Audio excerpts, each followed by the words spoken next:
The account rendered solely to the true wise, by one who desires nothing more ardently than to be deemed worthy of their most highly esteemed confidence upon earth. Nuremberg, 1750. Most highly esteemed, God-enlightened men. Since I have had the fortune to possess, by God's special mercy, a complete knowledge of my Hermetic art alone, I find all philosophizing superfluous, since thereby I would do nothing else than repeat the smallest part of that which you, moved by Christian love, have already graciously imparted to others, guiding the erring neighbor upon the path of salvation. Especially as this writing does not come to light in order to make me great before the world, which I neither desire nor pursue writing style justified, nor to teach others, which I value but little, but rather because I have felt within myself an undeniable heavenly impulse, to proclaim unto you alone the divine grace shown to me, an unworthy one, and to lament my distress, trusting that, upon recognizing it, you would not resist my humble pleas, but rather deem me worthy of your trust and admit me to brotherly fellowship. Therefore, I shall keep myself brief and not write too plainly, for I know that the Most High has His almighty hand over this work, so as to conceal it from the proud and mighty, for they would sooner discern it among the corrosive vapors of their sublimated mercury, red sulfur, and arsenic, etc., than attain to this divinely blessed art. They know not the lime with which one may catch the hermetic bird. Thus their search in lofty and most artful things, which are wholly contrary to nature, is in vain, though they persist and vainly nourish the hope. The sea of the wise is before their eyes, yet they cannot draw forth the little fish from it. Rather, they are so taken and captivated by their sophistical labors, indeed, so bound to them, that they dwell amidst fumes of charcoal and smoke, oft for long periods, and scarcely dare to enjoy the clear air. From fear, one might almost say, they labor not enough to preserve their own health and wealth. In all their wretched condition, they yet have this one thing, that they count the whole troop of these gold-craving folk as their company, so that it seems to them a great wager to be at stake that they can no longer make great boasts in the world, whereas the wise man shuns all company and seeks to remain hidden, avoiding even the smallest occasion to speak of the art. I, at least, do so, and for many years have refrained, apart from the dealings required by my present vocation, from associating with worldly society. The company of an honest and simple gardener is the most pleasant to me. To be distant from the city and near a beautiful river, in a remote garden, appears to me in springtime far more delightful than all splendid places filled with bustle and noise. There I rent a small piece of earth, dig, cultivate, and plant what pleases me. At the close of day and before sunrise, I tend my beloved garden with my own hands, tends to his own affairs, and before he resumes such work again, he assists me in managing the heavy labor. The remaining time of heat or otherwise unpleasant weather I spend in reading philosophical books, and I await the moment when, through diligence and the influence of nature, I shall be rewarded, when I may behold flowers of the most beautiful and lively colors. Such innocent and useful recreations seek a true son and lover of heavenly and pure wisdom, leaving the false sophists meanwhile to their beer, wine, and other mind-clouding drinks, who, with much boasting, publicly proclaim all sorts of nonsense about their stone, until incapacity and final poverty compel them to lead a withdrawn and quiet life. For until then, all admonitions, examples, and instructions are in vain with them. Indeed, I am almost certain, convinced that this company, upon reading this small treatise, will deride me as presumptuous, yet they would indeed be fortunate if they were able to confirm the things contained therein. Nevertheless, I forgive them all their mockery and insults, and wish them, for their own best, that they may, in recognition of their own humility, free themselves from all arrogant and false imaginations, and repent of those things which they, partly through their delusion, partly through deceptive teachers, have contributed to the contempt of the noble and true art. Therefore, comforted in the name of God, I continue my undertaken work, to bring my enterprise to completion. So hear me then, O honorable and dearly beloved wise ones. There is but one thing, purified from all foreign coarseness, through dried by the rays of the sun and turned into dust, according to its outward appearance very barren, yet in its inner nature a most reddish net, in which the little fish from the sea of the wise are caught without resistance and with the greatest joy, for therein it is kept fresh and sound. Yet it also easily perishes within the same, if one does not recognize its true signs, thus the inexperienced soon begin to despair of the most certain matter. Then the work begins to falter, all hope then lies in the water.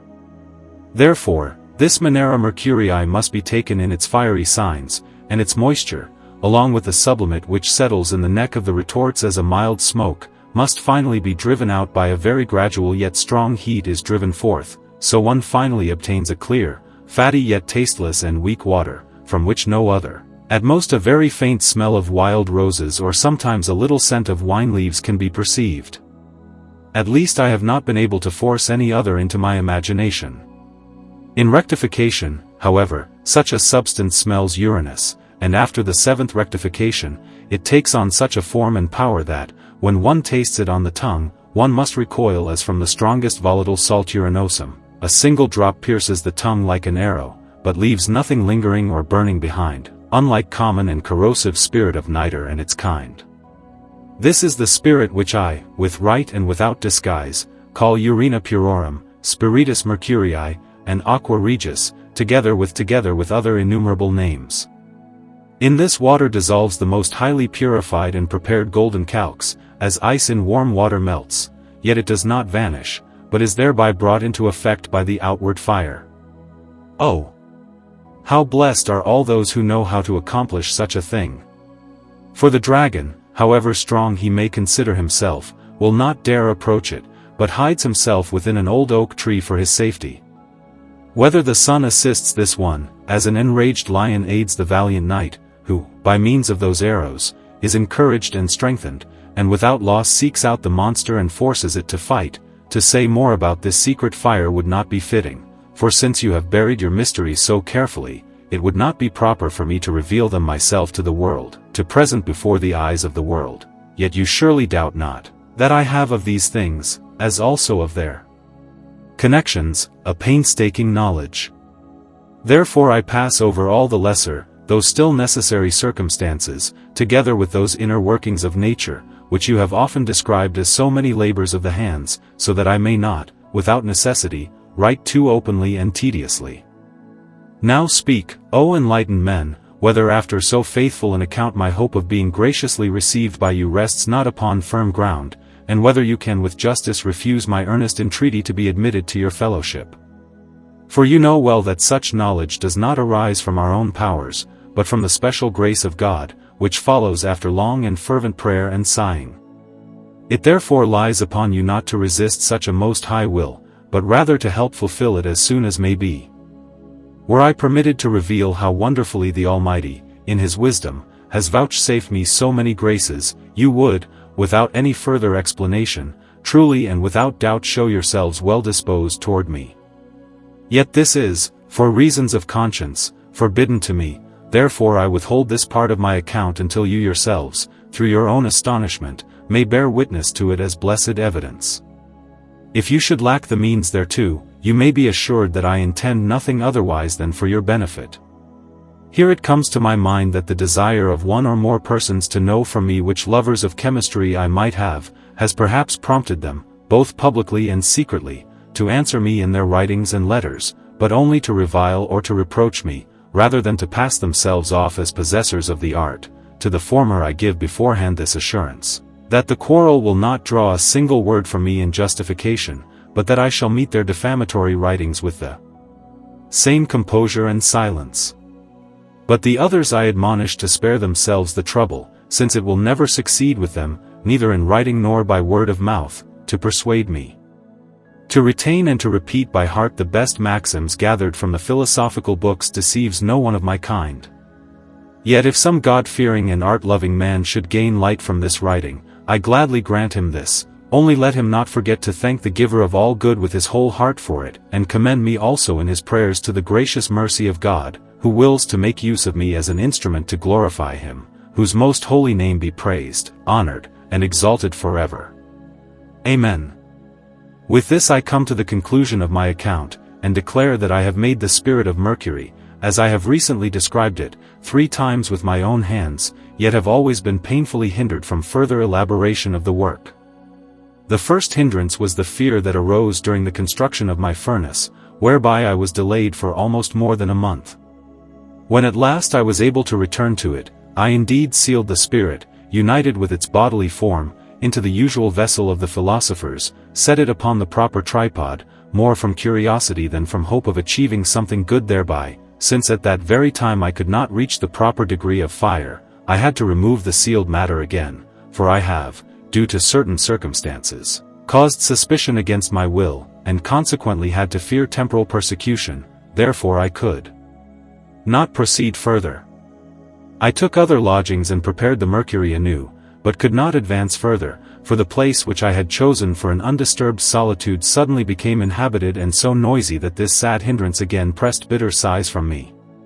For the 3rd time I began again from the start, but, alas, it was no more fortunate than before. So many obstacles, though extraordinary, are quite natural in view of my circumstances, as, according to your own confession, the work itself alone is arduous and laborious, difficult or even quite impossible to complete, even if only to keep it secret from the world. Now Count Bernhardus writes that he was once supposed to be led astray from the right path by a certain possessor of the art, though he, just like myself, confessed that he had not completed the work.